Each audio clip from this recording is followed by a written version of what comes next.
What is going on, everybody? Welcome back to the Nerdy Mark channel. I'm Sid, the Nerdy Mark, and this is who should win versus who will win at Summerslam 2018.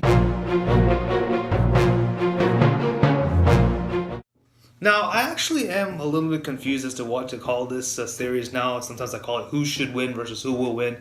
Sometimes I call it what should happen versus what will happen. I think I'm just going to stick with that. But if you guys like who should win versus who will win better, comment below. So Summerslam, it's here. It is the biggest party of the summer. So let's get turned lit up, dog, and have a crank time, fam. Is that how you say it, kids? Is that how you say it these days? I don't know. I don't care. So how does this usually work? I go through each match on the card, and then I explain what I think should happen in the match and what I think is actually going to happen in each match. So it's kind of two predictions in a way. Without further ado, let's dive right in, and we'll start off with the kickoff matches.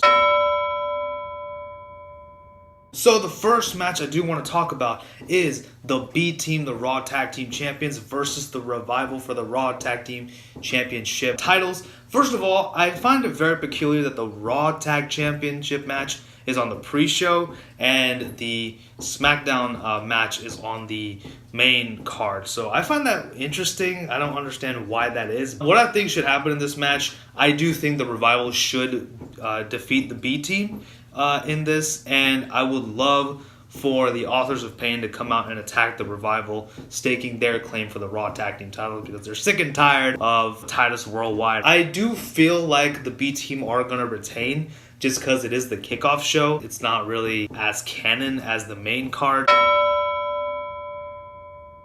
Up next, we do have Rusev and Lana versus Andrade Cien Almas and Zelina Vega in a mixed tag team match. Personally, I think that Zelina Vega and Andrade should and will win this match because they do deserve a push. You had him have a match with AJ Styles, okay? That's literally the only loss he's had so far. Can't make him lose right now. I'm pretty sure down the line he's being groomed to challenge for the WWE Championship in the near future. So I think they see a champion in him, so I don't think they're going to make him eat a loss just yet on a pay-per-view. However, I do think that is also going to happen, that Almas and Vega are going to win.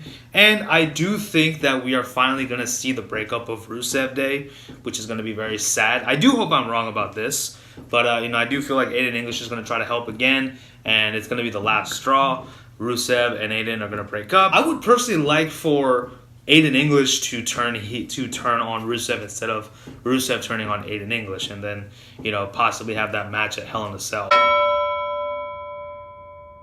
Next up, we do have Cedric Alexander taking on Drew Gulak for the Cruiserweight Championship. And personally, I'll be honest, I have been missing some of 205 Live, but I do know that Drew Gulak has adopted a different personality, has a little bit more of a sadistic personality. I do know that Cedric has been champion all this time, so I would like for the belt to be put onto Gulak. However, I guess just for argument's sake, I guess they're going to keep it on Alexander. But yeah, I don't really know about this match because I personally do not watch 205 Live, which I should. I definitely should. So according to the card, Elias is scheduled to give a performance at SummerSlam. I don't know what exactly to expect in this. I do feel like Bobby Lashley will interrupt and they're going to set up a program for Hell in a Cell. However, I'm just going to go with it. I want The Rock to come out, and I want The Rock and Elias to play a song together, and then The Rock to hit a rock bottom on Elias, hitting it off in a high note for the crowd, I guess. But I really don't know what to feel about this, so let's just move on. So, the first match on the main card that I want to talk about is the Bludgeon Brothers, the SmackDown Tag Team Champions, versus the New Day. What should happen in this match? Personally, I do think the New Day should win this match so that Sanity can come out and run in on the New Day's parade and just wreck them because they deserve the titles, especially after how they've been treated on the main roster. However, I do think the New Day are still going to win, but I don't think Sanity are going to make a run-in on this match because, frankly, WWE apparently just doesn't care about Sanity. Up next, we do have Finn Balor versus Baron Corbin. Completely original and doesn't feel like any other match that we've seen before. Personally, I do think Finn Balor should win this, and he will win this. I mean, he has to. Baron Corbin attacked him with the end of days to get some of his heat back on this week's episode of Raw. So I think it's going to be Finn Balor, and it should be Finn Balor. As you can tell, I really care about this match. This is the match that I am most anticipating.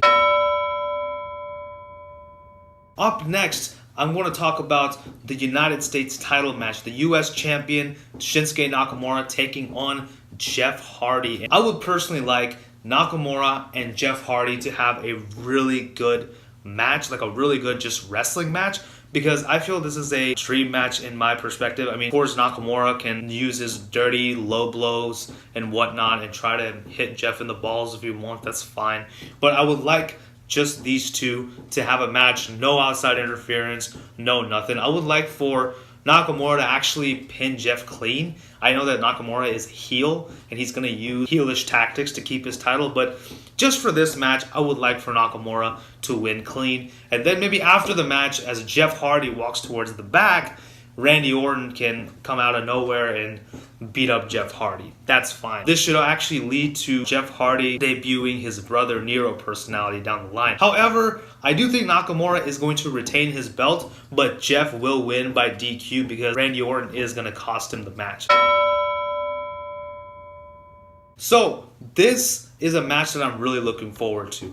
Daniel Bryan versus The Miz. After a 3-part history of their feud, the 8-year-long feud, I am really excited for this match and I'm really invested. Personally, this is kind of a hard one for me to predict. However, I think that Daniel Bryan should win this match so that he can go and challenge for the U.S. title next. And I'll explain what I want to happen with The Miz later. However, I do think that Daniel Bryan is still going to win, but I don't know what they'll do for The Miz later on. We now have Carmella, the SmackDown Women's Champion, taking on Charlotte and Becky Lynch and defending her title against both of them in a triple threat match. This is actually a feud that's been built up very nicely throughout the weeks. Personally, this is what I think should happen. Okay, I would like for Becky Lynch to be on the outside for a little bit, and Charlotte should hit Carmella with the spear, and Charlotte is about to pin Carmella for the title, and then James Ellsworth returns and pulls Charlotte out of the ring, and Charlotte just beats the living crap out of Ellsworth because she's just so pissed at him and she just can't stand his face. I feel your pain, Charlotte. This distraction should cause Carmella to beat up on Charlotte, bring her back in the ring, hit a super kick, and she's about to pin Charlotte Flair, but Becky comes in and kicks Carmella off of Charlotte Flair, and then Becky should pin Charlotte to win the match, thereby kind of hinting at a Becky Lynch heel turn. I don't think we should fully turn her heel, but I would like for this to be a smooth transition to Becky's eventual turn. However, I do for some reason feel that they're going to put the title on Charlotte. I don't know. I just have a feeling that they're going to put it on Charlotte. But I don't think Carmella's going to win. Sorry, Corey Graves. Next up, the match I want to talk about is Dolph Ziggler, the Intercontinental Champion, versus Seth Rollins, with, of course, Drew McIntyre on Dolph's corner and a returning Dean Ambrose on Seth's corner. Personally, I would like for Seth Rollins to win this match, and I don't know if they're going to do a Dean Ambrose heel turn anytime soon, even though he looks a little bit more like a heel than a babyface right now with his short hair and his muscles and everything. However, I would like to see it sometime in the future. I don't think they should do it like right away. Just wait it out for a little bit. And I do think that Seth is going to win the title. I would like actually for The Miz to come out and challenge Seth for the IC title next, because Miz would have lost his match to Daniel Bryan, and he can come out and just stare Seth down. He doesn't have to attack him or anything. I mean, that would make no sense because Dean is out there, so he's not going to attack him. But Seth and Miz should have a stare down, and that should be your next feud going into Hell in a Cell. Move Miz back to Raw because, obviously Daniel Bryan is done with The Miz now. Now that he's beaten The Miz, that's like the last hurdle he's basically overcome. Move Miz back to Raw, have him challenge for the IC title again. Next up, Kevin Owens versus Braun Strowman, and the stipulation is if Braun loses in any sort of way, whether it be pinfall, submission, DQ, or countout, Kevin Owens will win Braun Strowman's briefcase. Personally, I would like for Kevin Owens to win this match, but it's not going to happen, is it? It's not going to happen because Kevin technically did win the cage match at Extreme Rules, so I guess it's going to actually be Braun who wins. But if Kevin does win, I'm going to explain what should happen to Kevin Owens a little later on. Next up, Alexa Bliss, the Raw Women's Champion, taking on Ronda Rousey. And personally, I think Ronda should win this. As much as I love Alexa Bliss, I think she's a great performer. She's a good talker on the mic and whatnot. But I think her time is up as a Raw Women's Champion. I don't really want to see her with the title for a little bit. I think Ronda should win this. And possibly Natalya return and turn heel on Ronda. That would be pretty cool. But I don't think they're going to do that. I think they're still going to put the title on Ronda, but not do a Natalya heel turn.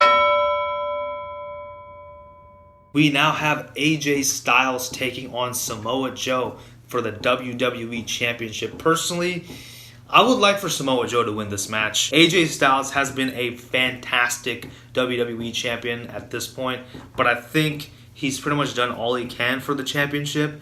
He should honestly go back to his Good Brothers and form the club again. Have a run with them. Maybe go for the SmackDown tag titles as well. That would be something that I would like to see. I do think it is going to be Samoa Joe as well. I don't know what they're going to do with AJ Styles afterwards, but I do think it should be Joe, and I think it's going to be Joe. And finally, the Universal Champion Brock Lesnar taking on Roman Reigns for the 5,374th time. I do think that Roman needs to win this.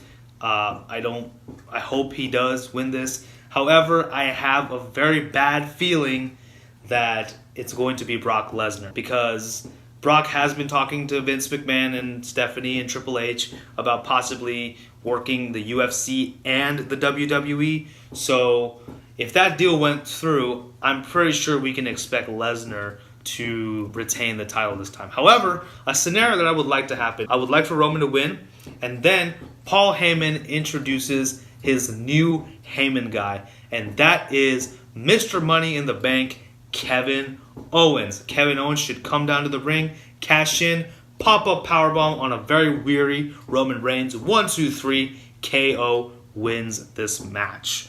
That's what I think should happen. But since they're probably going to keep the briefcase on Braun and have him cash in for a match at Hell in a Cell, I'm pretty sure that's not going to happen, but this is something cool that I like to see happen. So that is what I think should and will happen at SummerSlam 2018. Let me know your guys' predictions in the comment section below. Also, don't forget to like, share, and subscribe. Follow me on social media and tell your friends about the Nerdy Mark. Thank you all so much for watching. This is Sid signing off. You guys take care. Bye-bye.